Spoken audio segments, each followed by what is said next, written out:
안녕하세요. 저는 네일샵을 운영 중인 30대 초반의 여자입니다.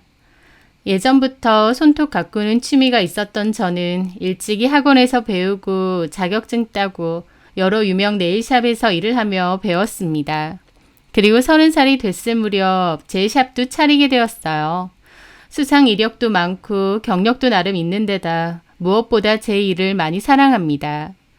트렌드에 뒤처지지 않게 늘 공부하고 다양한 소재도 많이 활용하면서 노력하는 편이죠. 그런 제 노력을 손님들도 인정해 주시는지 불황인 시기에도 예약 손님들이 굉장히 많습니다. 저희 샵에는 저 말고도 2명의 네일리스트가 더 있었는데요. 한 명은 샵은 같이 쓰지만 별도의 사장 개념으로 저에게 샵 이용료만 내고 본인이 버는 돈은 다 본인이 가져가는 분이 있고요. 또 다른 한 명은 제가 채용한 직원이었는데요. 그 직원의 이름은 이슬비고 원래는 저희 샵 손님이었다가 직원이 된 케이스였습니다.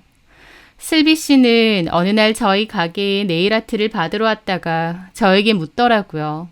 자기도 네일 기술을 배워서 이런 일을 하고 싶은데 어떻게 하면 되느냐고요. 회사 다닌다고 하지 않으셨어요? 네, 지금도 다니고 있어요.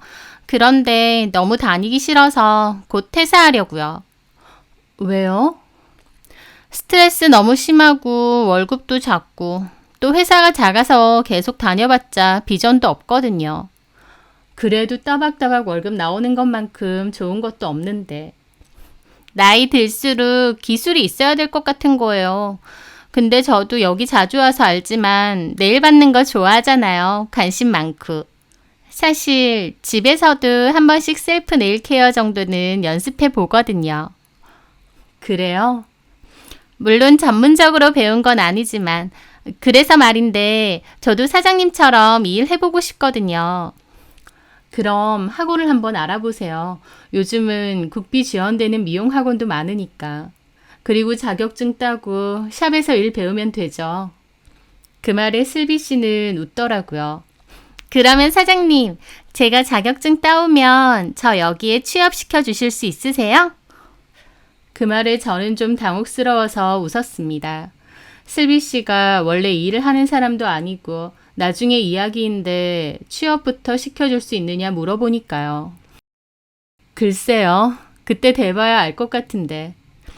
저 열심히 배워서 금방 배우고 자격증도 따올게요. 저 취업시켜주세요. 여기 사장님한테 배우고 싶단 말이에요. 일단 학원 다녀보고 나중에 나도 직원 필요하면 그땐 슬비 씨 뽑을게요. 네, 알겠어요. 사실 슬비 씨처럼 손님분들 중에서는 자기도 네일 기술 배워보고 싶다는 분들이 종종 있으세요. 요즘은 셀프 네일 취미로 해서 실력 좋은 분들도 많고 또 여자들이 비교적 쉽게 접근할 수 있는 직업 중 하나이기도 하니까요. 이따금씩 저한테 배우고 싶다, 직원 필요 없느냐 하시는 분들도 있었기에 슬비 씨 말도 가볍게 들었습니다. 그런데 몇 달 뒤 슬비 씨는 정말 학원을 다 수료하고 자격증까지 따서 저를 찾아왔어요. 그때 저랑 얘기 나누고 나서 그 길로 바로 다니던 회사 퇴사하고 미용 학원부터 끊었다고 하더라고요. 실행력이 보통이 아닌 사람이었죠. 물론 저는 슬비 씨처럼 이제 갓 자격증 따고 아예 샵 경험이 없는 직원은 크게 필요가 없었어요. 이왕 직원을 쓸 거면 웬만큼은 좀 할 줄 아는 경력직 직원이 필요했거든요. 하지만 제가 애초에 약속한 것도 있고 또 나름 열심히 준비해온 슬비 씨를 보며 실행력과 근성, 성실성이 대단한 것 같아서 직원으로 채용을 했습니다.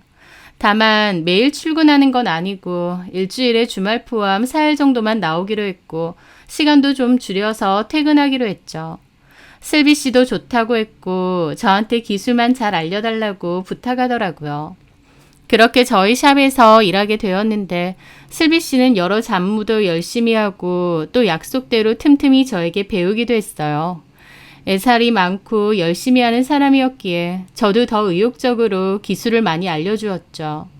슬비 씨는 제 밑에서 열심히 배우고 3년 정도 뒤에 자기 샵을 차리고 싶다고 했습니다. 저는 잘할 수 있을 거라고 응원한다고 했죠. 슬비 씨와 저는 사장과 직원의 관계로 얼마든지 사이좋게 잘 지낼 수 있었을 거예요. 나중에라도 계속 좋은 인연으로 이어가고요. 하지만 슬비 씨가 그런 제 뒤통수를 제대로 치면서 좋은 인연은커녕 최악의 악연이 되고 말았습니다. 그맘때 저는 아는 지인으로부터 소개팅을 받게 되었어요. 그 지인은 저랑 대학을 같이 다녔던 선배 언니인데요. 저희 샵에 한번 놀러 왔더라고요. 그리고는 저보고 결혼 생각은 없느냐고, 남자친구 없냐고 묻는 거예요. 저는 없다고 했더니 자기 남편 회사 후배를 소개시켜 준다는 겁니다. 키 크고 인물 좋고 운동 좋아해서 몸도 다부져 건강하고 무엇보다 성격이 되게 좋아 싹싹하고. 그래요? 가만 생각해보니 너랑 나이 차이도 딱이다. 한번 만나볼래? 됐어요. 무슨. 저는 웃으면서 거절을 했는데 옆에서 듣고 있던 슬비 씨도 괜히 한마디 거들더라고요. 왜요, 사장님? 소개팅 받아보세요. 나 관심 없어. 만나요, 관심도 생기는 거죠. 사장님 외로우시잖아요. 내가 외로운지 어쩐지 슬비 씨가 어떻게 알아. 왜 몰라요? 맨날 퇴근하고 어디 갈 데도 없어서 집에만 가시잖아요. 영화도 혼자 보고. 참나. 야, 너네 샵 직원도 저렇게 해보라고 하는데 한번 만나나 봐. 그 말에 저는 결국 알겠다고 했습니다. 그냥 선배 언니가 저 생각해서 마련해준 자리니 가벼운 마음으로 나가보겠다 생각한 거죠. 그렇게 선배 언니가 그 남자랑도 약속 잡고 연락 주겠다며 나갔고 슬비가 저에게 와서 슬며시 물어보더라고요. 사장님, 소개팅 잡혔네요? 그러게, 어쩌다 보니. 아까 옆에서 들어보니까 저 손님 남편분의 회사 후배라면서요? 어느 회사 다녀요? 좋은 데 다니는 거예요? 하면서 눈을 빛내더라고요. 저는 아까 선배 언니에게 들었던 회사 이름을 말해줬는데 실망한 빛이 역력했습니다. 네? 뭐야, 처음 들어본 회사네. 사실 나도 그래. 별론데. 사장님, 그냥 만나지 마요. 왜? 아까 만나보라며. 나는 뭐 번듯한 대기업이나 다니는 줄 알았더니 어디 이름도 없는 듣보회사잖아요. 그런데 다니는 남자면 분명 월급도 적을 거고 별 볼 일 없을 것 같은데요. 심지어 사장님이 돈 더 잘 벌걸요? 에이, 그래도 만난다고 했는데 어떻게 갑자기 번복을 해. 하여튼 사장님은 너무 착하시다니까. 나 같으면 회사 이름 듣고 바로 뺀찌 났다.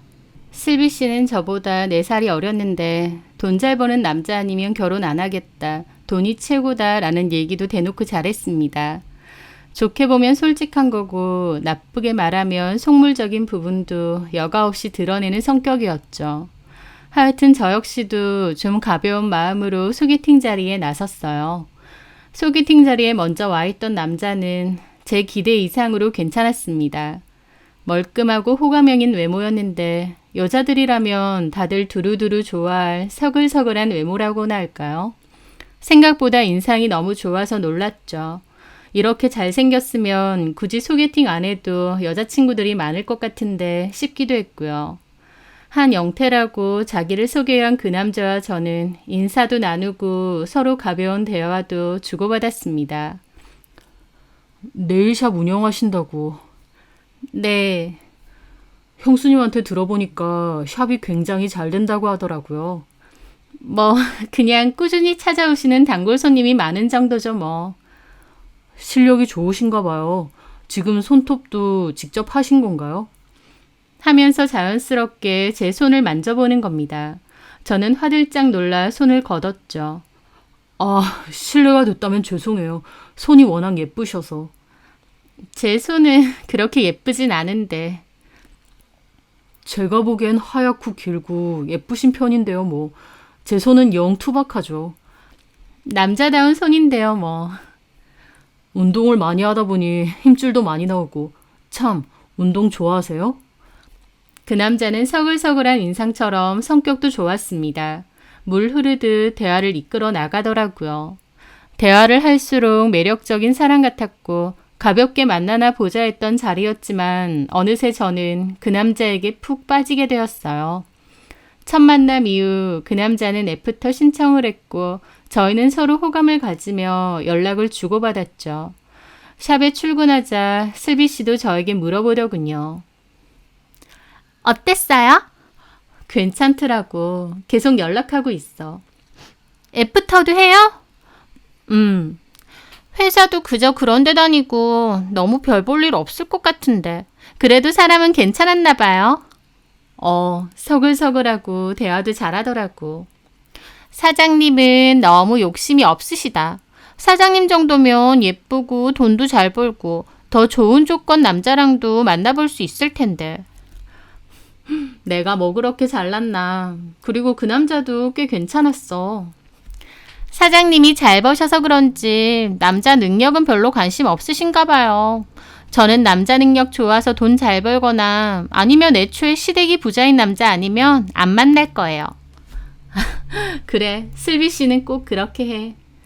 어쨌든 저는 그 후로도 그 남자와 잘 만났습니다. 저희는 서로에게 빠르게 빠져들었고 사귀게 되었어요. 거의 매일같이 만났고 7, 8개월 정도 연애하다가 결혼 이야기도 슬슬 나오게 되었습니다. 그러던 어느 날이었어요. 그날은 저희 샵에 늦게까지 슬비 씨가 있는 날이었죠. 원래는 슬비 씨는 좀 일찍 퇴근을 하는데 그날은 일이 있어서 다 같이 마감하고 퇴근을 하기로 했어요.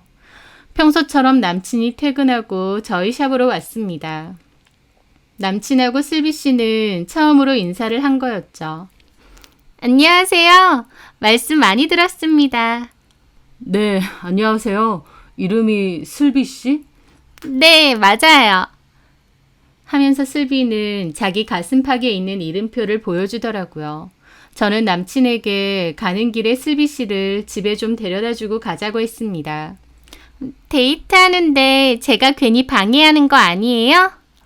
잠깐 들렸다 가는 건데 뭐. 그렇게 퇴근한 슬비 씨는 남친의 차로 같이 향했습니다. 그런데 남친의 차를 보고는 좀 놀라더라고요.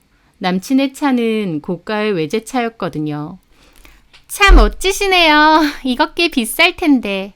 한 1억쯤 안 해요? 아버지가 사주셨어요. 아버지가요? 어머, 아버지가 부자신가 봐. 슬비 씨는 의외라는 표정으로 차 안을 둘러보더라고요. 두 분은 어디 가세요? 심야 영화 볼 거 싶어서. 저도 같이 가면 너무 눈치 없는 건가요? 실은 그 영화 저도 너무 보고 싶어서. 그 말에 저는 괜찮다고 했습니다. 남친도 괜찮다고 하더라고요. 그렇게 셋이서 영화를 보러 갔죠. 슬비 씨는 데이트하는데 따라와서 미안하다며 팝콘하고 음료수는 본인이 사더라고요. 그렇게 영화도 보고 영화관 근처의 술집도 셋이서 가게 되었습니다. 슬비 씨는 제 남친에게 관심이 많은지 이것저것 많이 물어보더라고요. 제가 영태 오빠라고 부르면 사장님이 기분 나쁘시려나? 아니야, 괜찮아. 편하게 불러.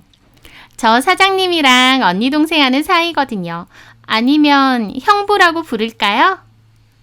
편한 대로 부르세요. 근데 아버님은 뭐 하시길래 저렇게 비싼 차를 아들한테 사주세요? 나 그런 게 괜히 궁금하네. 임대업 하세요. 건물 임대업. 건물 임대업이면 건물 2개 정도 관리하세요. 거기서 세 받고. 그 말에 슬비의 눈이 동그래졌습니다. 어머, 정말요? 어디에 있는 건물요? 남친은 건물 위치를 대강 알려주더라고요. 저도 이전에 들어서 알고 있었습니다. 슬비는 그 말에 입이 더 떡 벌어지더라고요. 그런 비싼 동네에 건물을 갖고 계신다고요? 그것도 2채나? 와, 부자시다. 부자라고 대놓고 그러니까 좀... 그게 부자가 아니면 누가 부자예요? 와, 그러면 부족함 없이 커오셨겠다. 예, 아버지 덕분에 큰 부족함은 없이 살았죠. 그 말에 슬비 씨의 눈이 반짝반짝 하더라고요. 제 남친을 너무 뚫어져라 쳐다봐서 좀 의아하긴 했지만 그래도 그때까진 별 생각이 없었습니다. 워낙 누구에게나 리액션이 좋은 슬비 씨였기에 그냥 맞장구 치고 리액션 잘해주는구나 정도로만 생각했거든요. 그리고 다음날 슬비 씨가 저에게 묻더라고요. 사장님, 어제 영화도 보고 술도 한잔하고 너무 재밌었어요. 나도 그랬어. 근데 생각보다 사장님 남친 너무 괜찮으시던데요? 외모도 잘생기고 차도 좋은 거고 게다가 아버지가 건물주? 그 아버님 직접 만나보신 적은 있으세요? 전에 잠깐 인사만 드렸어. 아버님이 갖고 계신다는 그 건물 근처에서 우연히 아버님 뵀거든. 언니 마음에 들어 하세요? 잠깐 봤으니까 그냥 인사만 드리고 말았지 뭐. 근데 남친 말로는 그냥 나 인상 좋다고 그러셨대. 언니 땡 잡으셨다. 그런 건물 2채나 있는 집이면 얼마나 부자일 거예요. 뭐 그게 남친 것도 아니고 나랑도 상관없지. 왜 상관이 없어요? 언니한테는 시부모님 되는 건데. 슬비 씨의 말에 저는 그 말을 할까 잠깐 고민을 했습니다. 남친과 저는 결혼을 준비하는 과정에서 이런저런 속 깊은 대화를 많이 했고 서로의 가족 얘기도 많이 했거든요. 저도 남친의 가족 얘기에 대해서 많이 들었고요. 슬비 씨의 말에 전에 남친에게 들었던 그 말을 할까 하다가 굳이 뭐 하러 싶어서 그냥 넘기고 말았습니다. 남친의 개인사였고 그런 얘기까지 굳이 슬비 씨에게 할 필요는 없다고 생각했거든요. 어쨌든 저는 남친과 잘 만나오면서 결혼 준비도 조금씩 하고 있을 때였습니다. 그런데 얼마 뒤 슬비 씨가 저를 찾아와서 갑자기 네일샵을 그만두고 싶다고 하더군요. 다닌 지 8, 9개월 정도밖에 안 됐는데 별다른 낌새 없다가 갑자기 그만둔다고 하니 놀랐죠. 아니, 왜? 제가 해보니까요. 이 일이 저한테는 좀 안 맞는 것 같아요. 난 슬비 씨가 일도 잘하고 또 애살 있고 즐겁게 한다고 생각했어. 의욕적으로 하나라도 더 배우려고 하고 그랬잖아. 회사까지 그만두면서 시작한 일이다 보니까 저도 끝까지 해봐야겠다 싶어서 그렇게 한 건데요. 사실 할수록 내 일이 아니다 싶어요. 그래? 네, 저 이번 달까지만 하고 그만두려고 해요.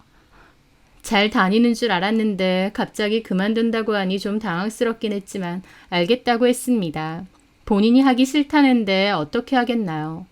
슬비 씨는 다른 사람 바로 뽑을 거냐고 해서 당분간은 그냥 하다가 정 필요하면 다시 뽑을 거라고 했어요.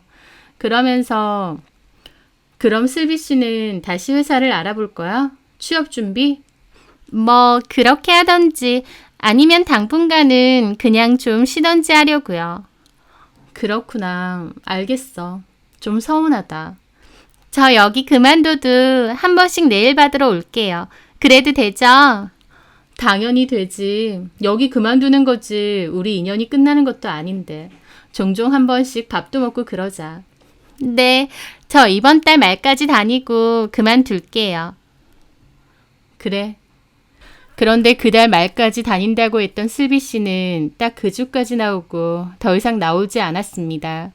의아해서 연락을 했는데 연락까지 아예 두절이 된 거였죠. 약속한 날까지는 당연히 나올 줄 알았는데 그마저도 약속을 안 지키고 안 나오니 무슨 일 있나 걱정도 되더라고요. 그래도 8, 9개월간 같이 일하면서 잘 지냈는데 마지막 인사도 없이 마무리를 이렇게 하나 싶기도 하고요. 제 딴에는 그래도 그동안 수고했다고 작별 선물도 주려고 챙겨놨는데 하루아침에 나오지도 않고 연락까지 안 되니 기분이 이상했습니다. 나한테 뭐 서운한 게 있었나 싶기도 하고요. 내가 모르는 무슨 일이 있나 보다 생각하며 다음에 여유되면 다시 연락 오겠지 하고 말았습니다. 그런데 얼마 지나지 않았을 때였어요. 같이 샵을 쓰던 사장님이 출근한 저에게 그러는 겁니다. 장 사장님. 네, 일찍 오셨네요. 장 사장님, 그때 일하던 이슬비 씨 있죠? 네. 그 사람 그때 내일 일은 이제 안 한다고 하고 그만두지 않았어요? 맞아요. 생각보다 일이 안 맞아서 그만두고 다시 취업 준비한다고. 근데 옆 동네에 샵 차렸던데요? 네? 정말요? 네, SNS에 우연히 이슬비 씨 계정이 뜬 거예요. 나랑은 친구도 아닌데 떴더라고요. 근데 보니까 새로 네일샵 오픈했다고. 이거 봐봐요. 하면서 사진을 보여주더라고요.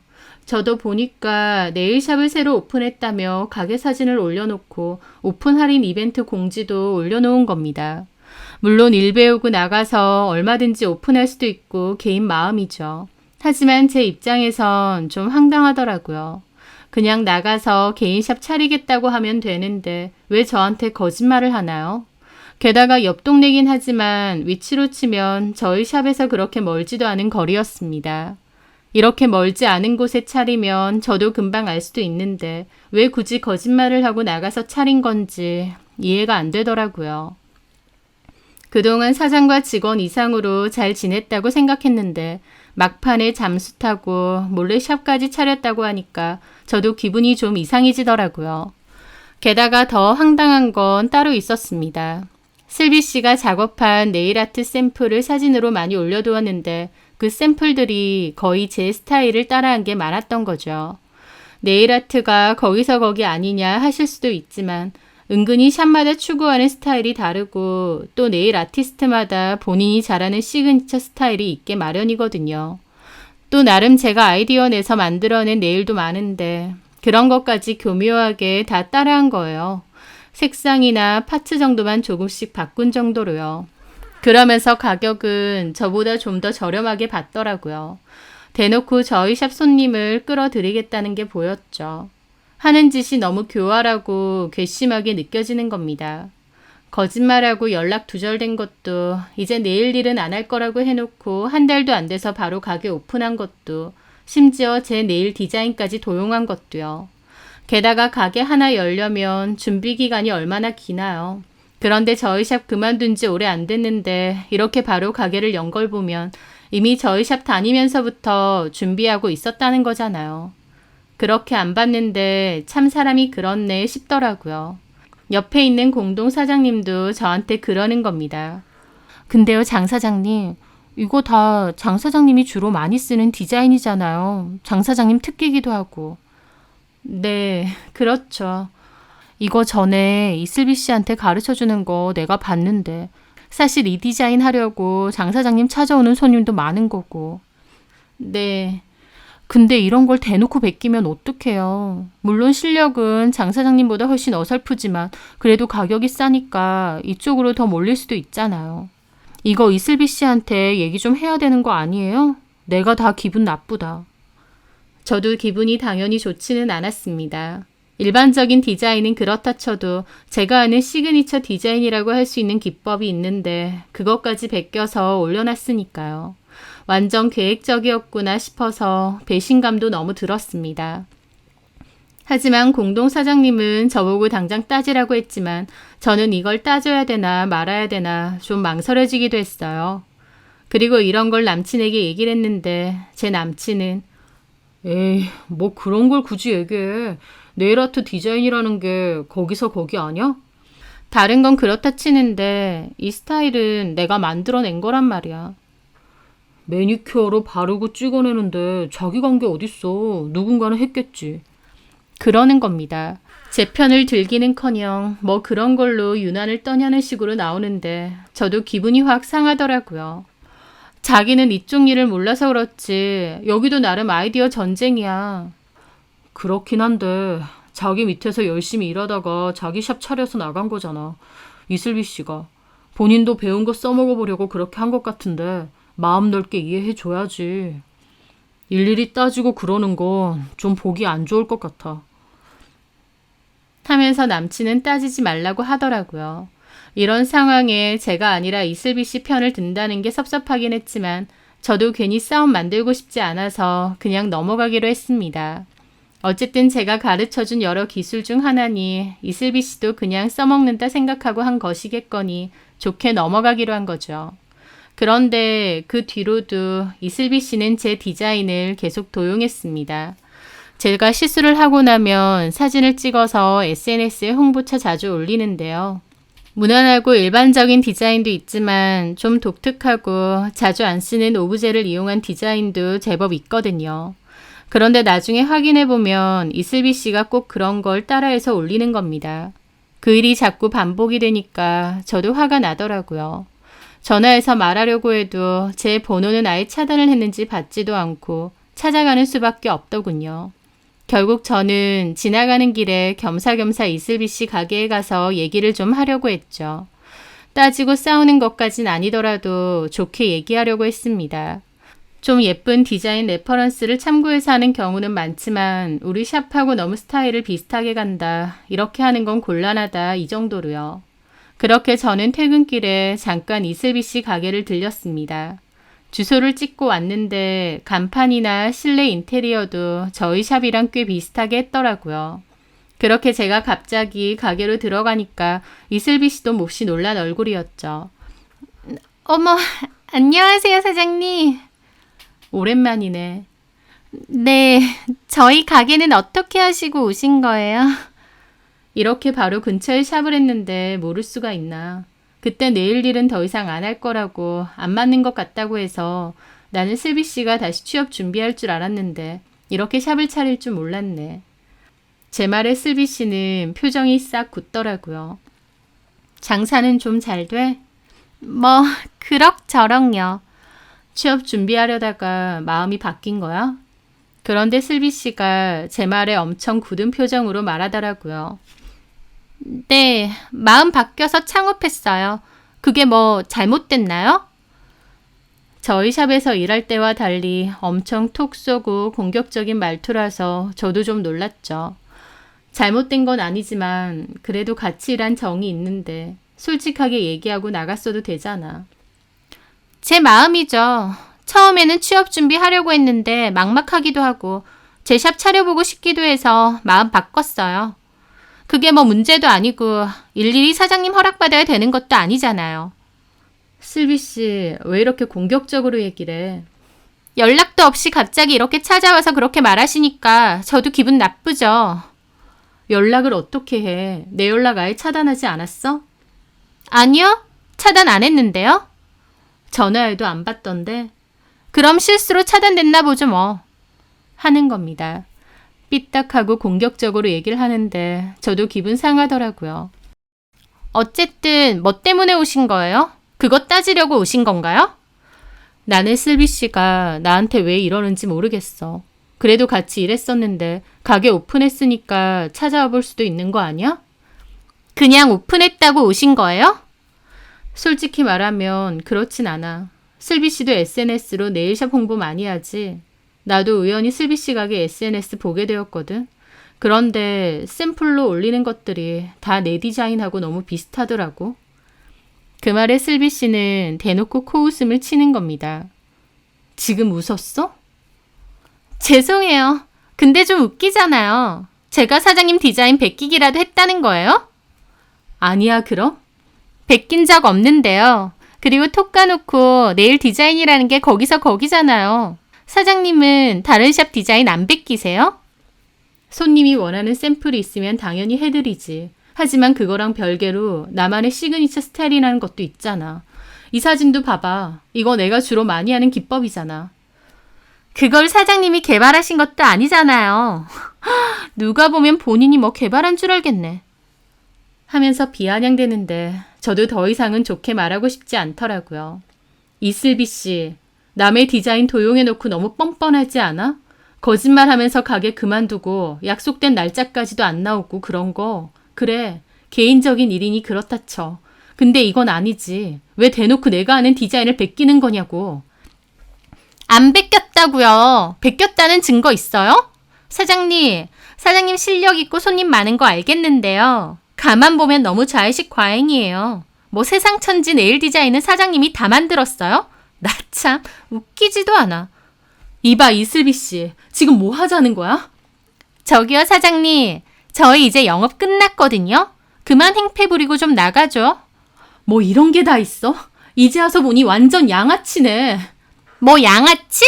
야, 나가! 남의 샵에 와서 왜 난린데? 경찰 부를까? 뭐? 저는 기가 막혔습니다. 같이 일할 땐 그렇게 잘하더니 이제 와서 보니 생 양아치나 다름없더라고요. 이슬비는 야야거리고 삿대질하며 저한테 나가라고 했고 저도 기가 막혀 상종 않고 나가려고 했습니다. 그런데 그 순간 테이블 위에 제 눈에 띄는 게 있었어요. 바로 산모 수첩이었죠. 거기에는 이슬비 산모님이라고 적혀 있더라고요. 제가 그 사이에 임신을 했나? 좀 황당한 기분으로 그걸 봤습니다. 가만 보니 이슬비 배가 좀 불러온 것 같기도 했고요. 그 순간 이슬비가 제 시선을 느꼈는지 그 산모 수첩을 확 치워버리더라고요. 뭘 봐요? 저는 그 아나무인 태도에 치를 떨며 한마디 했습니다. 이슬비 씨, 그렇게 안 봤는데 사람 참 그렇네. 나름 잘 지냈는데 어쩜 나한테 이래? 그래, 나 여기 다시는 안 와. 근데 이슬비 씨도 인생 그렇게 살지 마. 네. 제가 알아서 잘 살 테니까 사장님은 사장님이나 잘 사세요. 라고 비아냥대는데 상종도 못할 인간이구나 생각하며 가게를 벗어나려고 했습니다. 그런데 그 순간 저는 믿을 수 없는 광경에 얼어붙었어요. 지금 생각해도 황당한 상황이 눈앞에 펼쳐졌거든요.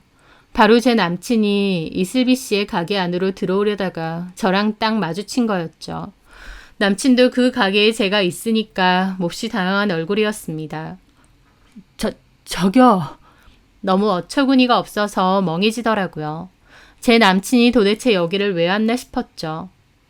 뭐야? 자기가 여기는 어떻게? 그런데 남친이 곤란한 얼굴로 제 눈을 피하는 겁니다. 저는 너무 황당해서 돌아봤더니 이슬비도 딴청을 피고 있더라고요. 설마 얘네가? 그 생각이 들자 기함했습니다. 정말 상상도 못한 일이었거든요. 영태씨, 뭐야? 여기 왜 왔는데? 저기, 정은아, 일단은 나가서. 여기 왜 왔냐고! 여기가 어딘 줄 알고! 남친은 아무런 말도 안 하고 우물쭈물 하는 겁니다. 저는 화가 나서 이번엔 이슬비에게 다가갔습니다. 야, 너 뭐야? 뭘요? 너 내 남친이랑 만나니? 나 몰래? 네. 너무 당당하게 말하길래 저는 입이 떡 벌어졌습니다. 저기, 정은아, 우리 얘기 좀. 얘가 너랑 만난다는데 맞아? 그게 미안하게 됐어. 어쩌다 보니. 뭐라고? 저는 그 순간 너무 기가 막히고 화가 나서 저도 모르게 남친 뺨을 때렸습니다. 저랑 결혼 약속하고 서로의 개인사까지 다 털어놓은 마당에 뒤에서는 딴 년이랑 바람을 피우고 있었던 거예요. 저는 화가 머리 끝까지 나서 이슬비를 돌아봤고 이슬비도 당황한 눈치더라고요. 야, 너 남의 디자인 도용하더니 내 남친까지 뺏어? 너 미쳤니? 하면서 제가 머리끄덩이라도 잡으려고 가는데 이슬비가 외치는 겁니다. 나 임신했어요. 내 몸에 털끝 하나도 건드리지 마세요. 뭐? 그 순간 아까 본 산모수첩이 떠올랐습니다. 그게 한영태 애라고? 당연하죠. 어디 건들기만 해봐요. 경찰에 신고할 거야. 이것들이 정말 기가 막히더라고요. 저는 멍청하게 서 있는 남친에게 따졌습니다. 언제부터야? 그게 한 대 더 맞을래? 제가 지는 임신했다고 저 난리치는데 네가 대신 쳐맞을래? 우리 오빠 왜 때리는데요? 너 닥쳐. 네가 쳐맞을래? 네 뱃속에 애가 어떻게 되든 말든 내 할 바 아니거든? 뭐 저런 미친... 뭐? 그러면서 제가 눈이 돌아서 달려들려고 하니 남친이 저를 뜯어 말리는 겁니다. 나랑 얘기하자, 정은아. 여기서 얘기해. 전현이랑 언제부터야? 언제부터 놀아난 거냐고! 그 말에 남친이 말하더라고요. 그런데 그 날짜가 셋이서 영화 보고 얼마 지나지 않았을 때였습니다. 뭐 이런 깜찍한 것들이 다 있나 기가 턱턱 막히더라고요. 저는 손과 다리가 떨리고 도저히 그 자리에 있을 수가 없어서 남친을 뿌리치고 그냥 달려나갔습니다. 집으로 돌아갔는데도 몸이 진정이 안 되고 벌벌 떨리더라고요. 이런 일 남의 일인 줄 알았는데 내가 당하기도 하는구나 싶고요. 마음이 좀 진정되고 나서 가만히 생각해 보았습니다. 이슬비는 제 남친이 회사도 그저 그런 작은 회사에 다니고 월급도 작지 않느냐며 그런 남자를 왜 만나냐고 했어요. 이슬비는 돈이 많거나 시댁이 잘 사는 남자랑 결혼하는 게 마지막 목표라고 잘 그랬으니까요. 그런데 저랑 남친 이슬비가 셋이서 영화 보러 간 날 제 남친 차가 1억가량이 되는 외제차고 남친 아버지가 건물 2개를 갖고 계신 건물주라는 사실을 알게 되었죠. 그러고 나서 아마 생각이 달라져서 제 남친에게 접근한 게 아닌가 싶었습니다. 남친도 어리고 예쁘장한 데다 성격이 싹싹하게 구는 이슬비를 보고 혹했을 거고요. 그렇게 나를 속이고 둘이 몰래 만나다가 이슬비가 임신까지 한 게 아닌가 싶었습니다. 참 기가 막혔어요. 정말 상종도 못할 인간들이구나 싶고 남친에게도 정이 다 떨어졌죠. 더 볼 것도 없이 헤어지겠다고 결심했습니다. 그런데 한편으론 이슬비가 뭔가 단단히 착각한 거구나 싶어서 우습기도 했습니다. 왜냐면 남친은 저에게 본인의 가정사에 대해서 진작에 털어놨었고 저는 남친의 집안일에 대해서 다 알고 있었거든요. 그럼에도 괜찮아서 결혼까지 생각한 건데 이슬비는 왠지 남친의 진짜 가정사까지 모를 것 같았습니다. 그래서 좋다쿠나 제 남친을 뺏은 게 아닌가 싶었죠. 차라리 잘 됐다 싶기도 했어요. 저도 남친을 사랑해서 결혼까지 생각은 했지만 솔직히 남친이 제게 털어놓은 가정사가 목 안에 가시처럼 걸리긴 했거든요. 제가 그걸 감당할 수 있을까 걱정도 됐고요. 그런데 일이 이렇게 되니 코웃음이 났죠. 오냐, 내 남친 너 줄 테니까 그 목 안에 턱턱 걸리던 가시도 다 네 거해라 싶은 마음이 되었죠.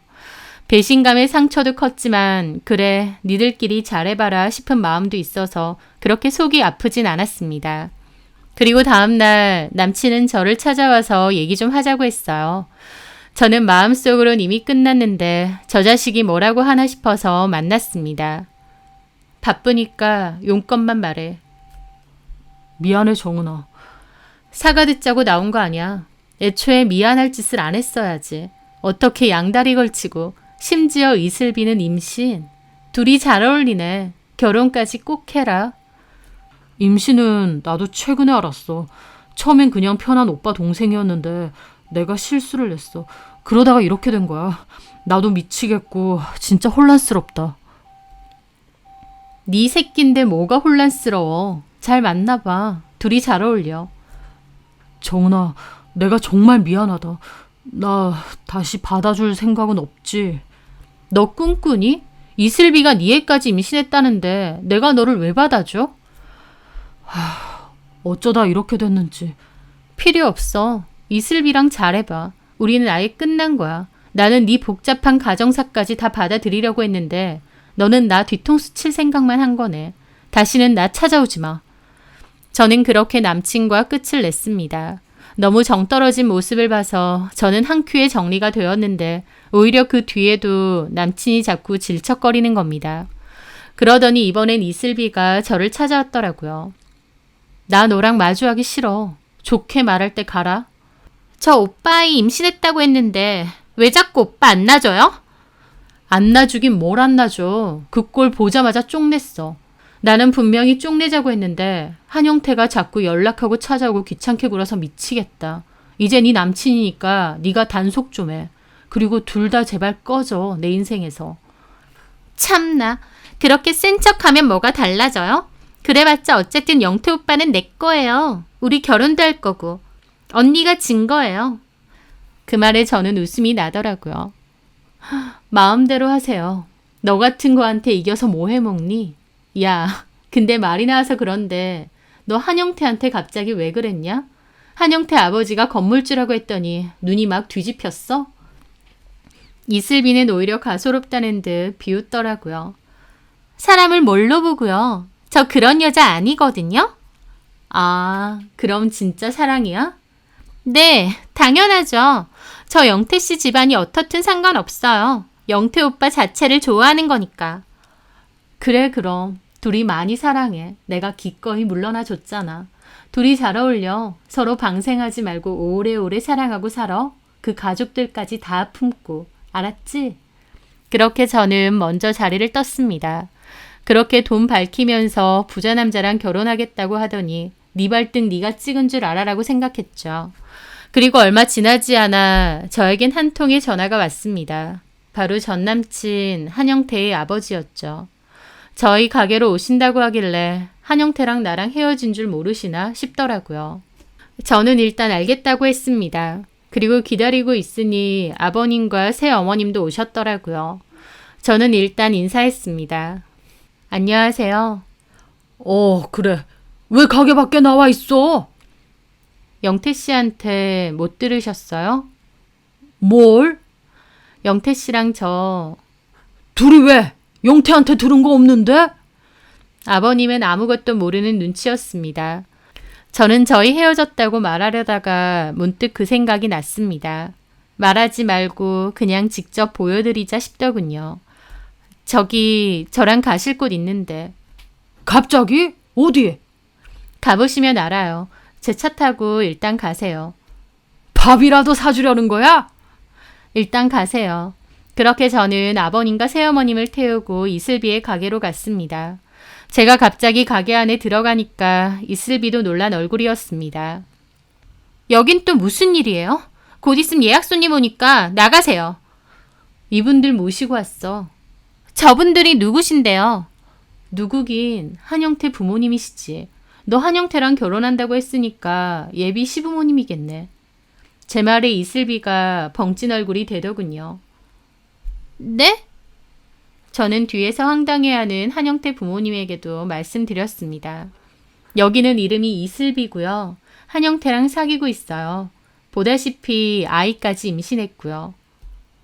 뭐야? 아니 영태는 정은이 너랑 사귄다고? 바람핀 거죠, 영태가 이 여자랑. 그래서 저랑은 진작에 깨졌고요. 뭐야? 아니 이게 무슨...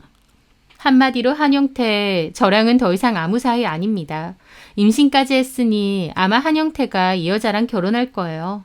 그러니까 하실 말씀 있거나 연락하실 일 있음 이 예비 며느리한테 하시면 돼요. 그래서 여기까지 모셔온 겁니다. 그럼 저는 그만 가보겠습니다. 그렇게 제가 가려고 하자 이슬비가 저를 잡더라고요. 지금 뭐 하는 거예요? 뭘 뭐야. 들었는데도 이해가 안 돼? 한영태 부모님이시잖아. 참고로 아버님은 친아버지시고 어머님은 새어머님이시래. 그 순간 이슬비가 그 부모님들을 쳐다봤습니다. 위아래로 훑어보더니 믿을 수 없다는 표정이었어요. 그도 그렇겠죠. 한영태 아버님이나 그 새어머님이라는 사람이나 도무지 동께나 있는 사람들로는 전혀 보이진 않거든요. 한영태 아버님은 싸구려 양복에 옹색하고도 초라한 외모, 그에 반대되게 욕심 많은 얼굴이었고 그 새어머님은 자주색으로 얼룩덜룩 염색한 머리에 시퍼런 눈화장, 짙은 립스틱에 옷도 별 희한하게 파여진 원피스를 입고 다니셨거든요. 외모뿐만 아니라 풍기는 느낌이 정말 탐욕스러우면서도 옹색해 보였죠. 그런데 제가 이분들을 어떻게 알았느냐고요? 한영태와 제가 사귀면서 결혼 이야기도 오갈 때쯤 한영태가 자기 가정사에 대해서 얘기를 하더라고요. 실은 저번에 자기랑 마주쳤던 우리 아버지 말이야. 건물 관리하신다는. 그분 친아버지는 아니야. 그럼? 실은 우리 친아버지는 따로 있어. 친엄마는 나 10살 때 도망가셨고. 정말? 친아버지가 자기 혼자 못 키우겠다고 나를 친구 집에 맡기고 도망간 거야. 그 친구가 바로 자기가 봤던 건물주 아버지야.